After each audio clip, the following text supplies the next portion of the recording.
বিএনপির চেয়ারম্যান তারেক রহমান প্রথমবারের মতো নির্বাচনী জনসভায় যশোরে আসছেন সোমবার দুপুরে। স্মরণকালের সর্ববৃহৎ জনসভায় পরিণত হবে বলে দলের নেতাকর্মীরা আশাবাদও ব্যক্ত করেন। শনিবার এ খবর পাওয়ার পর থেকেই এক প্রকার শ্বাস রব পড়ে পুরো জেলাতেই। ভাবী প্রধানমন্ত্রীকে একবার দেখার জন্য উন্মুখ হয়ে আছে যশোরের পাড়া মহল্লার নারী, পুরুষ, শিশু সহ সকল বয়সের মানুষ। শুধু যে বিএনপি নেতাকর্মী অপেক্ষায় আছেন তা নয়, সাবেক রাষ্ট্রপতি জিয়াউর রহমান এবং সাবেক 3 বারের সফল প্রধানমন্ত্রী বেগম খালেদা জিয়ার উত্তরসূরি এই নেতাকে এক নজর দেখার জন্য দল মত নির্বিশেষে যশোরের মানুষ প্রহর গুনছেন। যশোরে অনেক চাওয়া পাওয়ার এবং গত সরকারের বঞ্চনার কথা তুলে ধরতে চান যশোরের মানুষ।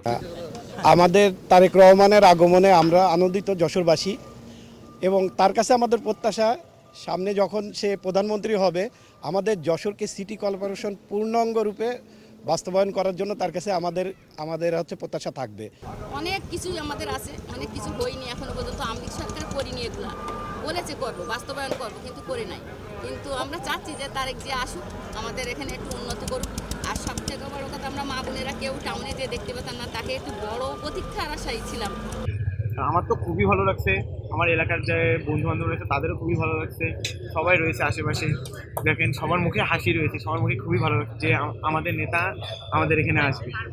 যশোর যেহেতু কৃষি নির্ভর একটা সারা দেশের মোটামুটি 40 থেকে 50% কৃষি পণ্য যশোর থেকে সাপ্লাই হয়, কিন্তু এইখানে একটা কৃষি ইউনিভার্সিটি হওয়া খুবই জরুরি। এদিকে তারেক রহমানের যশোর আগমন উপলক্ষে বিএনপির সকল স্তরের নেতাকর্মী আগামী নির্বাচন নিয়ে নতুন করে আশান্বিত হয়ে উঠেছেন। তাদের ধারণা, বিএনপি চেয়ারম্যান তারেক রহমান তার এই নির্বাচনী সফরের মধ্য দিয়ে যশোর ও 7টি জেলার মানুষ সহ দেশবাসীকে নতুন বার্তা শোনাবেন। আগামী 12ই ফেব্রুয়ারি নির্বাচনে বাংলাদেশ জাতীয়তাবাদী দল বিএনপির নিরঙ্কুশ সংখ্যাগরিষ্ঠতা অর্জনে দক্ষিণবঙ্গে খুলনা ও যশোরের এই জনসভা নতুন মাইল ফলক হবে। তার এই নির্বাচনী জনসমাবেশ ঘিরে রোববার থেকেই জনসভা স্থল, উপশহর, কলেজ মাঠ ও সংশ্লিষ্ট এলাকা প্রস্তুত করা হচ্ছে। শত শত নেতাকর্মী দিন রাতের পরিশ্রমে একটি সফল নির্বাচন জনসভার জন্য আবেগ, ভালোবাসা ও আন্তরিকতা দিয়ে কাজ করছেন। আমাদের সমস্ত নেতাকর্মী আনন্দিত এবং উৎফুল্ল যে দীর্ঘ প্রতীক্ষার পরে আমাদের সেই কাঙ্ক্ষিত নেতাকে এই অঞ্চলের মানুষ, এই অঞ্চলের কর্মী এবং জনগণ তাকে দেখতে পাবে, এই অধীর আগ্রহে সবাই তাকিয়ে আছে। বিএনপির চেয়ারম্যান জনাব তারেক রহমান যশোরের মাটিতে প্রথম আসবেন। আমাদের প্রিয় নেতা আলহাজ অনিন্দ্য ইসলাম অমিত সকলকে নিয়ে ঐক্যবদ্ধভাবে কাজ করছেন। আমরা আশা করছি বাংলাদেশের যতগুলো সমাবেশ হয়েছে তার মধ্যে যশোরের সমাবেশটা সবচেয়ে বড় করার আমাদের একটা চিন্তা আছে। এদিকে বিএনপি চেয়ারম্যানের আগমন উপলক্ষে আইন শৃঙ্খলা রক্ষা এবং সার্বিক পরিস্থিতি শান্তিপূর্ণ রেখে সভা শেষ করার জন্য সার্বিক সহযোগিতা করছেন আইন শৃঙ্খলা রক্ষাকারী বাহিনী। আর ওনার নিরাপত্তার বিষয়টাও এখানে অত্যন্ত গুরুত্বপূর্ণ। সেটার জন্য আইন শৃঙ্খলা বাহিনীগুলো, আইন শৃঙ্খলার কর্তৃপক্ষ তারা গতকাল থেকেই কাজ শুরু করেছে, তারাও এটা দায়িত্ব পালন করছে। আপনারা দেখেছেন সব জায়গায় তাদের প্রশাসনের লোকরা আছে। আমার মনে হয় যে নিরাপত্তার কোনো ঝুঁকি নেই ইনশাল্লাহ, আর সব কিছু সুন্দরভাবেই সম্পন্ন হবে, আমরা এটা আশা করছি। জেলা পুলিশের প্রধান সৈয়দ রফিকুল ইসলাম নিজেই বিকেলে মাঠ পরিদর্শন করেন। আমাদের চেয়ারম্যান তার রাজনৈতিক সফরে আসছেন, স্বভাবতই জেলা পুলিশ এই বিষয়টি অত্যন্ত গুরুত্বের সাথে বিবেচনা করছে। বিশেষ করে নিরাপত্তার বিষয়টি আমরা অত্যন্ত গুরুত্বের সাথে বিবেচনা করছি।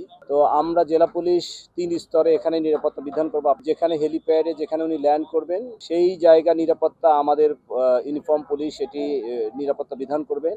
পাশাপাশি হেলিপ্যাড থেকে এই অনুষ্ঠান স্তরে আসার পথে আমরা আগে পিছিয়ে আমাদের ডিবি এবং জেলা পুলিশের পক্ষ থেকে আমরা নিরাপত্তা বিধান করব। এর বাইরে বিএনপি নেতৃবৃন্দ আমাদেরকে তাদের পর্যাপ্ত ভলেন্টিয়ার দেবেন। গাড়ি এন্ট্রি করার 5টি জায়গাতে আমরা ডাইভারশন দিব, যাতে আমাদের এই যশোরে যারা সাধারণ সম্মানিত বাসিন্দা আছেন তাদের জন্য এই অনুষ্ঠানের কারণে কোনো ভোগান্তি না হয়, কোনো ট্রাফিক কনজেশন না হয়, সে বিষয়টি আমরা মাথায় রেখেছি এবং বিবেচনা করেছি। আমাদের প্রায় শতাধিক সদস্যের এই বডি অন ক্যামেরা ইউজ করবে। তো আমরা আমাদের জায়গা থেকে 3 স্তরের নিরাপত্তার মাধ্যমে এই অনুষ্ঠানকে সর্বোচ্চ নিরাপত্তা প্রদানের মাধ্যমে নির্বিঘ্ন করবে ইনশাল্লাহ। প্রথমবারের মতো বড় কোনো দলের জেলা পর্যায়ের জনসভা শহরের বাইরে উপশহর কলেজ মাঠে অনুষ্ঠিত হতে যাচ্ছে। লক্ষ লক্ষ মানুষের সমাগমে শহরবাসীর স্বাভাবিক কাজকর্ম যেন বিঘ্ন না হয়, অফিস আদালতের ক্ষতি না হয় এবং জনভোগান্তি না বাড়ে, এসব কথা মাথায় রেখেই বিএনপি এই বিশাল আয়োজন শহরের বাইরে উপশহর এলাকায় করছে। দলটি মনে করে অন্তত 2 লক্ষাধিক মানুষ তারেক রহমানের এই জনসভায় হাজির হবেন। ইতিমধ্যেই আমরা বলেছি যে আমরা জনগণের দল করি, আমরা জনগণের কোনো সমস্যা হয় এটা আমরা চাই না। আমরা জানি গত কয়েকদিন একটি রাজনৈতিক সংগঠন ঈদগাহ ময়দানে করেছে। অনেকে আমার কাছে দাবি করেছে এরকম একটা কোর্ট চলাকালীন অবস্থায় এরকম সমাবেশ হচ্ছে, আমাদের আইনি কার্যক্রমে প্রতিবন্ধকতা হচ্ছে, বিভিন্ন কালেক্টরে বা বিভিন্ন অফিস আদালতে কার্যক্রম ব্যাহত হয়েছে। আমরা এই সমস্ত বিবেচনা করে আমরা সকলের স্বার্থে আমরা এইখানে একটি নিরিবিলি জায়গা, সর্ববৃহৎ একটি জায়গা, আপনার যশোরের যদি মনে করেন যে এখানে প্রায় 2 লাখ লোকের মানুষের উপস্থিতি করা সম্ভব, এবং এটাই আমরা আশা করি যে এখানে করবো। আমরা মানুষের কথা বিবেচনা করে আমরা এই জায়গাতে প্রস্থান করেছি এবং এখানে আমরা জায়গাটাকে নির্ধারণ করেছি। ইতোমধ্যে রোববার দুপুরে প্রেস ক্লাব যশোরে তারেক রহমানের আগমন উপলক্ষে জেলা বিএনপির পক্ষ থেকে একটি সংবাদ সম্মেলন আয়োজন করা হয়। এই সংবাদ সম্মেলনে তারেক রহমানের আগমন, জনসভার সময়, সম্ভাব্য লোক সমাগম, যশোরের আগামী দিনের প্রাপ্তি উন্নয়ন প্রভৃতি বিষয়ে কথা বলেন বিএনপির খুলনা বিভাগীয় ভারপ্রাপ্ত সাংগঠনিক সম্পাদক এবং যশোর 3 সদর আসনের ধানের শীষ প্রতীকের প্রার্থী অনিন্দ্য ইসলাম অমিত। আগামী জাতীয় সংসদ নির্বাচনকে সামনে রেখে তিনি আগামীকাল দুপুর 1টা নাগাদ হেলিকপ্টারে যোগে যশোরে নামবেন বলে আমরা আশা করছি।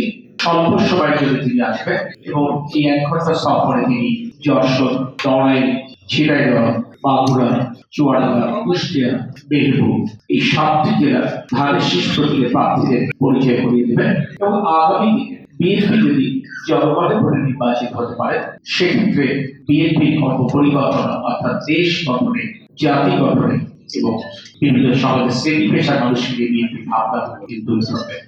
আমরা আপনাদের মাধ্যমে সমগ্র যশোরবাসী তথা দক্ষিণ পশ্চিম অঞ্চলের মানুষকে বার্তাটি পৌঁছে দিতে চাই। আমরা আশা করছি স্মরণকার একটি বৃহত্তম সমাবেশ আয়োজন করতে সমর্থ আপনাদের সক্রিয় সহযোগিতা